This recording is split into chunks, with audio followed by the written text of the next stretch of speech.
Assalamualaikum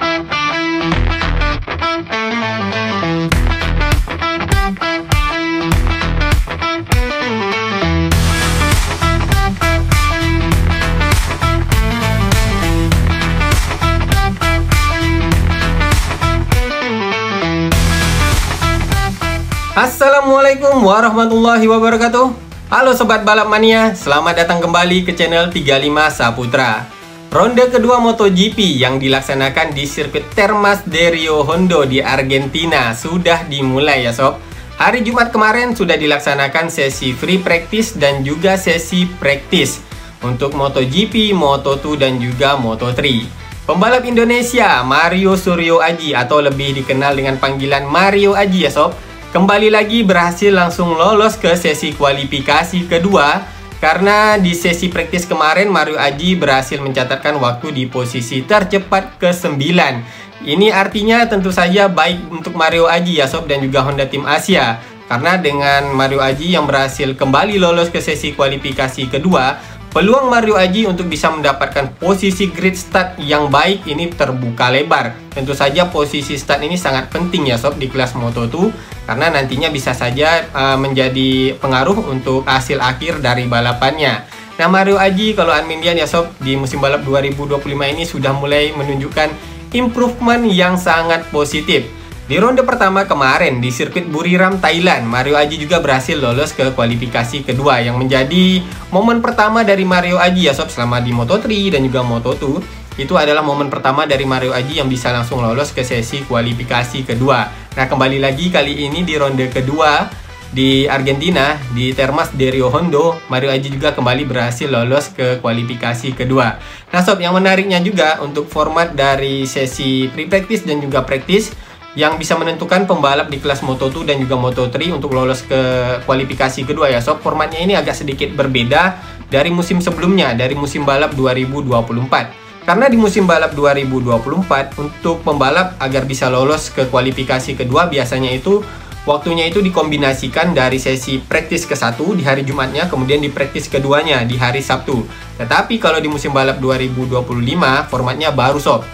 Untuk pembalap yang bisa lolos ke sesi kualifikasi kedua ini ditentukan pada saat sesi praktis setelah sesi pre-practice ke-1, yaitu di hari Jumat, di hari pertama dari rangkaian ajang balapan di setiap rondenya ya sob. Jadi tidak seperti di tahun 2024 harus kombinasi praktis ke-1 dan praktis kedua baru nanti bisa ditentukan pembalap tersebut lolos atau tidak ke kualifikasi kedua. Tapi di musim 2025 ini cukup pada saat sesi praktis nantinya ke-14 pembalap yang berada di posisi tercepat, 14 tercepat ya sob, maka pembalap tersebut akan langsung lolos ke kualifikasi kedua. Tampaknya untuk format ini lebih cocok ya untuk Mario Aji di musim balap 2025 ini. Bahkan bukan untuk Mario Aji saja ya sob, tetapi untuk semua pembalap di kelas Moto2 dan juga Moto3. Karena menurut admin ini lebih safety ya sob, karena kalau misalnya di tahun lalu, di tahun 2024 biasanya itu pembalap dari sesi praktis itu langsung ngepur ini untuk bisa mencatatkan waktu tercepat karena berusaha untuk bisa mendapatkan waktu kombinasi yang cepat sehingga nantinya mereka bisa lolos ke sesi kualifikasi kedua. Nah, kalau di musim 2025 ini pembalap bisa fokus ya sob. Sesi pre-practice ke-1-nya bisa dipakai untuk menemukan settingan yang tepat. Nah, nanti baru pada saat sesi praktisnya pembalap itu akan melakukan time attack semaksimal mungkin sehingga nanti mereka bisa mendapatkan waktu yang bisa meloloskan mereka ke kualifikasi keduanya. Nah, nanti untuk sesi free practice keduanya masih tetap dilaksanakan ya sob di musim balap 2025 ini, tetapi di hari Sabtunya. Nah, jadi nanti untuk kesempatan bagi pembalap dan juga tim menemukan settingan yang tepat di motor mereka itu di sesi free practice-nya sob, yaitu di free practice ke-1 dan juga free practice kedua. Nah, sedangkan untuk pembalap untuk bisa lolos ke kualifikasi kedua mereka akan memanfaatkan sesi practice. Nah, jadi menurut admin hal yang seperti ini, keputusan yang dilakukan oleh Dorna ini sangat cukup baik ya sob, karena dari segi safety-nya jadi lebih teratur, tidak seperti di tahun sebelumnya terlihat ya sob ketika Moto2 dan juga Moto3 seringkali terjadi gesekan-gesekan di antara pembalap karena mereka ini berusaha melakukan time attack dari sesi latihan bebas pertama free practice ke-1. Oleh karena itu apabila pembalap di dalam lintasan ini cukup banyak, seringkali terjadi gesekan-gesekan yang menyebabkan perselisihan di antara pembalap. Bahkan sampai melibatkan insiden-insiden yang cukup merugikan pembalap juga ya sob. Tetapi kali ini di musim balap 2025 pembalap dan tim bisa lebih fokus karena di sesi pre-practice ke-1 dan pre-practice kedua waktunya tidak akan dicatat ya sob. Maksudnya tidak akan dicatat untuk meloloskan pembalap, mencatatkan waktu kombinasi seperti tahun kemarin ya sob, untuk bisa meloloskan pembalap ke sesi kualifikasi kedua. Jadi tim dan juga pembalap di sesi pre-practice seperti yang Amin katakan tadi bisa lebih fokus untuk menemukan settingan yang tepat untuk bisa lolos ke kualifikasi kedua, dan juga nantinya di sesi pre-practice kedua mereka bisa lebih fokus untuk menemukan settingan yang tepat untuk menghadapi balapan di hari minggunya. Jadi tidak akan ada lagi sesi warm up ya sob. Kalau tidak salah Amin, untuk Moto2 dan juga Moto3 di musim balap 2025 ini tidak ada lagi sesi warm up-nya, tapi mereka cukup sesi pre-practice ke-1, practice dan juga pre-practice keduanya sob. Ini kalau tidak salah Amin ya sob. Kalau Amin salah tolong dikoreksi sob. Oke sob.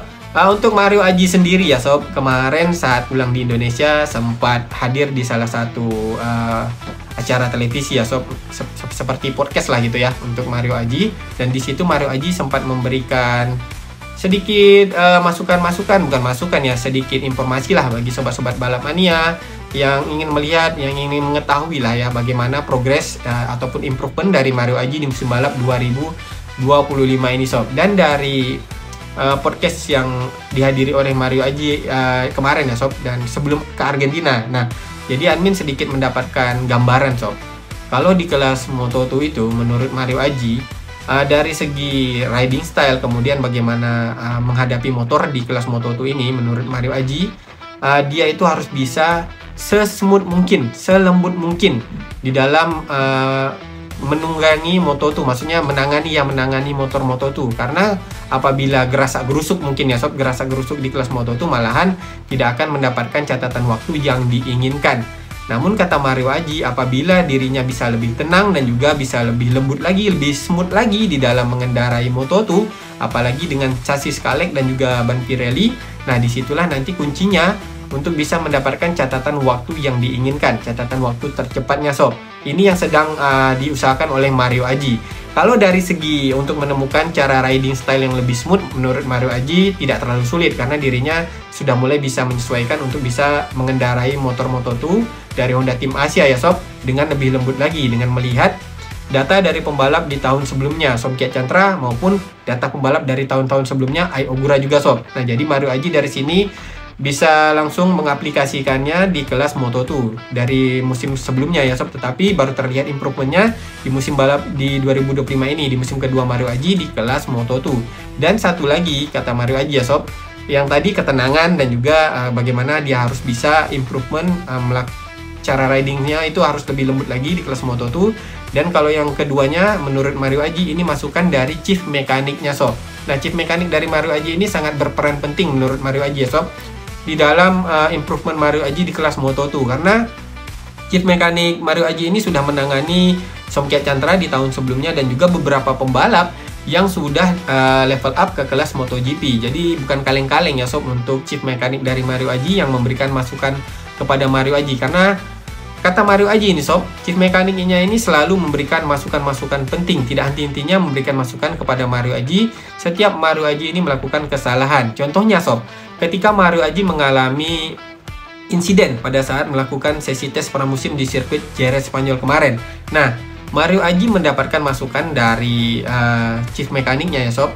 Kemarin itu pada saat sesi tes pramusim di Jerez, Mario Aji sepertinya terlalu emosi dan juga terlalu egois karena pada saat mendapatkan catatan waktu di posisi 10 besar, nah Mario Aji waktu di Jerez itu mendapatkan catatan waktu di 10 besar sob. Oleh karena itu Mario Aji ini sepertinya agak sedikit egois, ingin mendapatkan catatan waktu yang lebih baik lagi, sehingga Mario Aji ini melupakan bagaimana dia itu sebenarnya harus melakukan riding yang lebih lembut di kelas Moto2. Oleh karena itu pada saat balapan di Jerez, Mario Aji sempat terjatuh yang akhirnya menyebabkan bahunya cedera ya sob. Sebenarnya cedera bahu Mario Aji ini sudah terjadi dari musim-musim sebelumnya. Namun karena insiden di Jerez kemarin akhirnya kambuh lagi nih sob. Dislokasi bahu dari Mario Aji. Nah, chief mekanik dari Mario Aji ini memberikan masukan. Nah, kalau Mario Aji ini harus lebih tenang, jangan terlalu emosi dan jangan terlalu egois apabila mendapatkan catatan waktu yang sudah cukup baik gitu. Jadi kemarin akhirnya Mario Aji berusaha untuk tampil lebih tenang di ronde pertama di Buriram Thailand, namun dia harus memperhatikan masalah cedera di bahunya. Oleh karena itu kemarin di balapannya ya sob, kita lihat Mario Aji agak sedikit kedodoran karena memang cedera di bahu Mario Aji ini belum pulih 100%. Nah di ronde kedua ini di Argentina di Termas de Rio Hondo, semoga saja Mario Aji sudah bisa perform dan sudah bisa 100% fit tampil tanpa harus mengalami nyeri di bahunya lagi sob. Nah jadi chief mekanik dari Mario Aji memberikan masukan juga ya sob, bahwa dari segi riding style Mario Aji ini harus ada perbaikan. Dan Mario Aji juga mengatakan bahwa dari masukan yang diberikan oleh chief mekaniknya, riding style yang harus diperbaiki dari Mario Aji ini ada 2 poin penting sob, yaitu dari segi ketika ia melakukan pengereman, dimana ketika melakukan pengereman harusnya Mario Aji ini melakukan push ke motornya dan membuat tangannya ini lurus sob. Tangannya ini harus lurus. Kalau masukan dari Mario Aji ya sob, jadi tangannya ini harus lurus ketika melakukan pengereman. Namun di balapan sebelumnya di Buriram Thailand, dari sesi praktis kemudian di sesi kualifikasi dan juga balapannya, Mario Aji mendapat masukan dari chief mekaniknya bahwa dia belum melakukan hal seperti yang disampaikan oleh chief mekaniknya, yaitu meluruskan tangannya ya sob saat melakukan pengereman untuk bisa mendapatkan hasil maksimal ketika melakukan pengereman ya sob. Jadi Mario Aji sebenarnya sudah bisa melakukannya, tetapi belum natural sob. Jadi dia ini harus memikirkan ketika melakukan pengereman.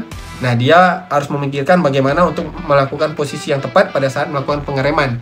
Dan lagi yang kedua, poin pentingnya ya ialah ini, mohon maaf ya, admin bilangnya bokongnya Mario Aji. Nah jadi ini masukan dari chief mekanik Mario Aji.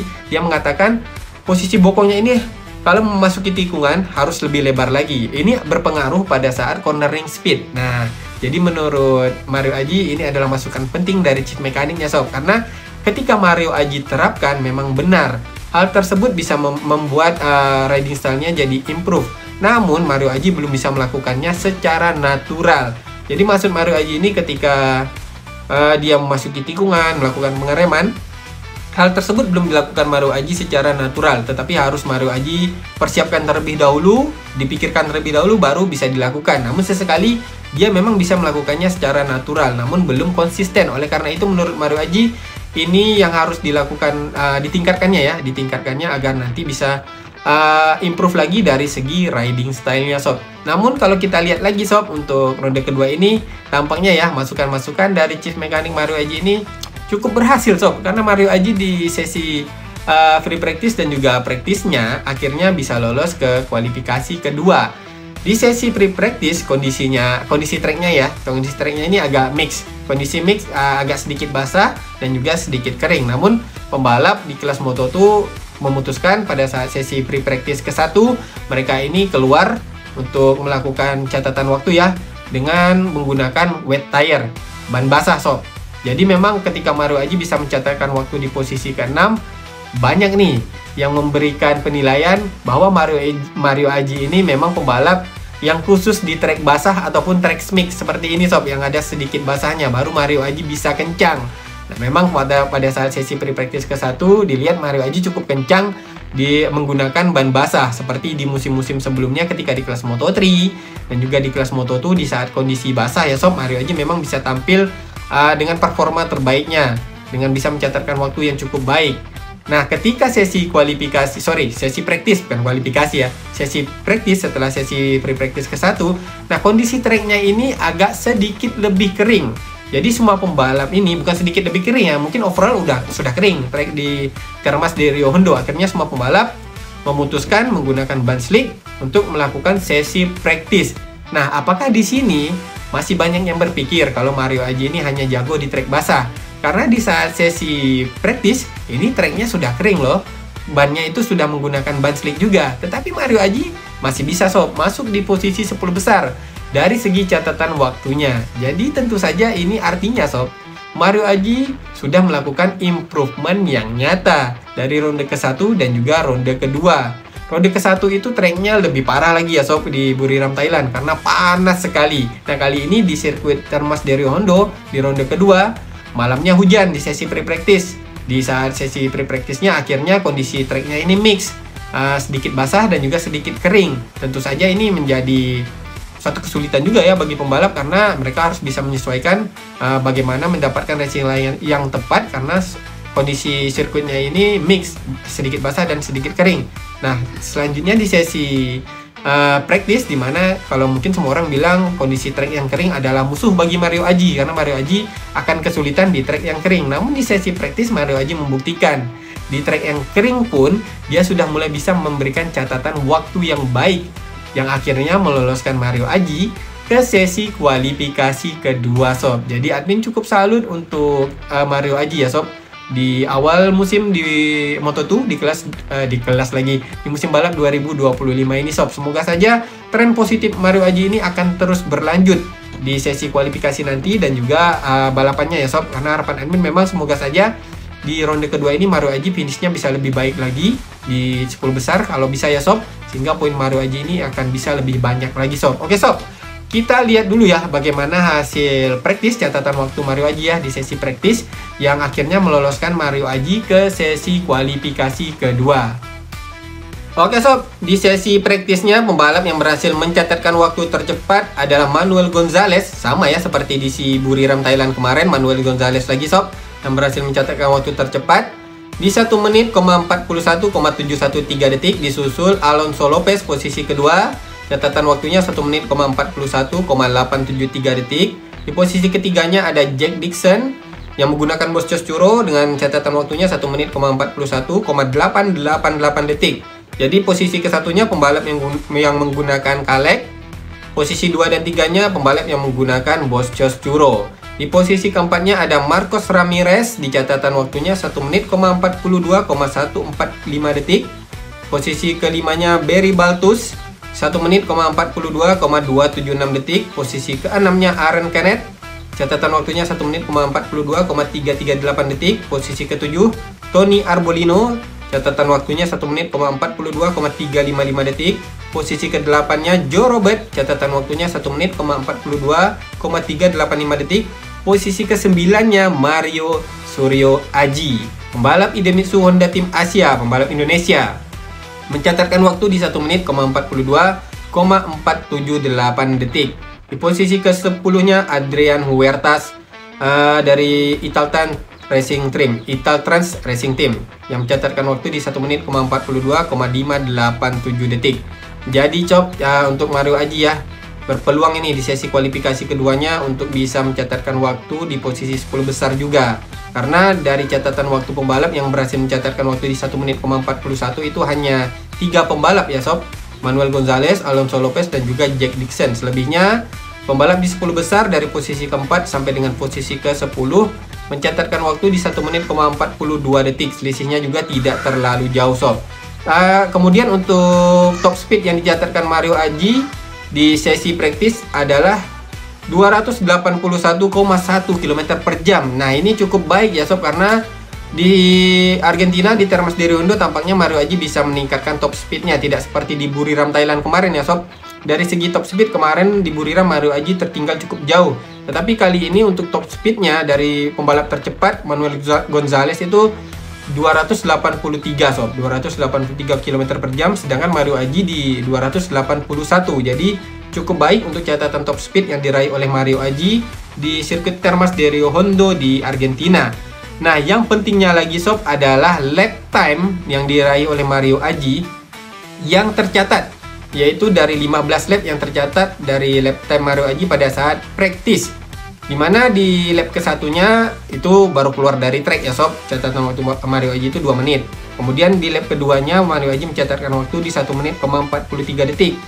Di lap ketiganya 1 menit, 42. Lap keempatnya 1 menit, 44. Lap kelimanya 1 menit, 43. Lap ke-6-nya 1 menit, 43. Lap ke-7-nya 1 menit, 43. Lap ke-9-nya 1 menit, 55. Masuk pit ya ini Mario Aji. Kemudian lanjut lagi lap ke-10-nya, ini catatan waktunya tidak terhitung karena pit ya, masih masuk pit. Kemudian lap ke-11-nya Mario Aji mencatatkan waktu di 1 menit, 42. Lap ke-12-nya 1 menit, 42. Lap ke-13-nya 1 menit, 42 lagi. Ke lap ke-14-nya 1 menit, 43.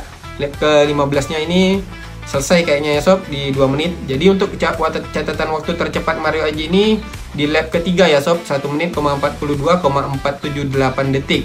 Nah, yang harus dilihat itu adalah konsistensi dari lap time Mario Aji.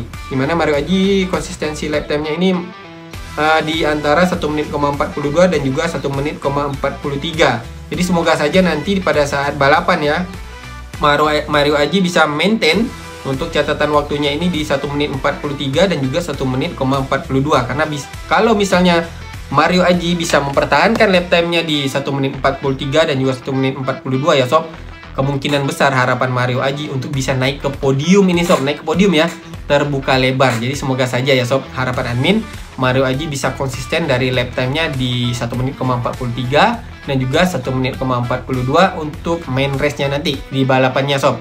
Sedangkan untuk kualifikasinya semoga saja Mario Aji bisa masuk di 10 besar, apalagi kalau bisa masuk 5 besar ya sob, ini lebih baik lagi sob untuk Mario Aji dan juga Honda Tim Asia. Dan juga bagi para sobat-sobat balapannya yang menanti penampilan terbaik dari Mario Aji, termasuk dari admin ya sob. Oke sob, jadi untuk sesi pre-practice dan juga practice kita melihat Mario Aji sudah menunjukkan tren yang positif lagi ya sob di ronde kedua ini. Seperti halnya di ronde pertama kemarin di Buriram Thailand, kali ini di ronde kedua begitu juga Mario Aji kembali lagi menunjukkan tren yang positif dari sesi pre-practice dan juga practice-nya, sehingga Mario Aji bisa lolos ke kualifikasi kedua. Semoga saja nanti besok ya di sesi kualifikasi keduanya Mario Aji bisa lebih baik lagi. Oke sob, jadi itu saja untuk pembahasan admin di video kali ini. Semoga saja informasi yang admin sampaikan ini bisa bermanfaat untuk sobat-sobat balap mania semuanya. Insya Allah admin akan update lagi untuk hasil pre-practice dan juga sesi kualifikasi ya dari Mario Aji yang akan dilaksanakan pada hari Sabtu dini hari ya kalau waktu Indonesia nanti. Insya Allah nanti akan admin update lagi ya sob. Kita doakan saja yang terbaik untuk Mario Aji. Apabila ada kesalahan di dalam penyampaian admin di video kali ini, admin mohon maaf yang sebesar-besarnya sob. Karena admin adalah tempatnya kesalahan, sedangkan kesempurnaan hanyalah milik Allah Subhanahu wa taala. Akhir kata admin ucapkan Assalamualaikum warahmatullahi wabarakatuh. Salam balap mania.